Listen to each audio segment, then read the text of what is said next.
ఈ రోజు మీరు ఒకసారి చూడండి, నేను వాస్తవాలన్నీ మీ ముందర పెట్టాను. 7 వైట్ పేపర్లు పెట్టాను. 100 రోజుల్లో అన్ని డిపార్ట్మెంట్లు సమీక్షలు చేశాను. సమీక్షలు చేస్తా ఉంటే నాకే షాకింగ్ న్యూస్ వస్తా ఉంది. డిపార్ట్మెంట్ లో కేంద్రం ఇచ్చిన డబ్బుల్ని వాడేసి, డైవర్ట్ చేసి, ఒక విధంగా దుర్వినియోగం చేసి, కడాన దేనికి ఖర్చు పెట్టామో చెప్పకుండా తిరిగి మనకిచ్చే డబ్బులు కూడా రాకుండా పోయే పరిస్థితి వచ్చింది.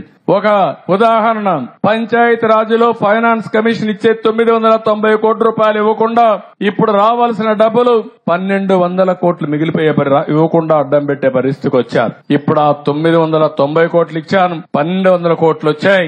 ఇప్పుడు సర్పంచులందరికీ కాస్తో కూస్తో వెసులుబాటు వచ్చి పనులు చేసే స్థాయికి తీసుకొచ్చావంటే అది గాడి దప్పిన పరిపాలన ఘాట్లో పెట్టడం అని చెప్పి కూడా నేను మీ అందరికి విజ్ఞప్తి చేస్తున్నా. ఒక రంగం అని కాదు, అన్ని రంగాలలో ఇదే పరిస్థితి. ఈ రోజు ఇక్కడ ఉంది, మీ ఊరు పక్కనే ఏదైతే రిజర్వాయర్ ఇక్కడ గుండ్లకమ్మ ఉంది. కేంద్ర ప్రభుత్వం ఒక బంగారం లాంటి ఒక కార్యక్రమాన్ని ఇచ్చారు. అంటే గుండ్లకమ్మ నుంచి ఈ చుట్టుపక్కల 5-6 నియోజకవర్గాల్లో మల్టీపర్పస్ వాటర్ స్కీమ్ పెట్టి పైప్ లైన్ల ద్వారా ఇంటింటికి కొళాయి ద్వారా నీళ్లిచ్చే కార్యక్రమం 5 ఏళ్లయింది.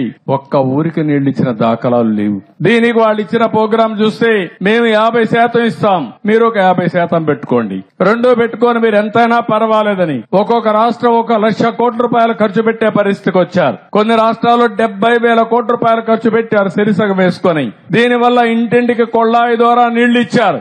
మన రాష్ట్రంలో దౌర్భాగ్యం 3,000, 2,000 కోట్లు ఖర్చు పెట్టకుండా, ఇచ్చిన డబ్బులకి లెక్క చూపించకుండా, ఇచ్చిన డబ్బులు రిలీజ్ చేయకుండా ఇష్టానుసారంగా చేస్తే నిన్నే నేను చెప్పా, మళ్లీ ఒకసారి స్ట్రీమ్ లైన్ చేద్దాం. తప్పకుండా ఎక్కడెక్కడ జిల్లాలున్నాయో 26 జిల్లాలకి నీళ్లిచ్చే బాధ్యత, ఇంటింటికి కొళాయి ద్వారా నీళ్లు సరఫరా చేసే బాధ్యత ఈ ప్రభుత్వం తీసుకుంటామని చెప్పి చాలా స్పష్టంగా హామీ ఇచ్చాం.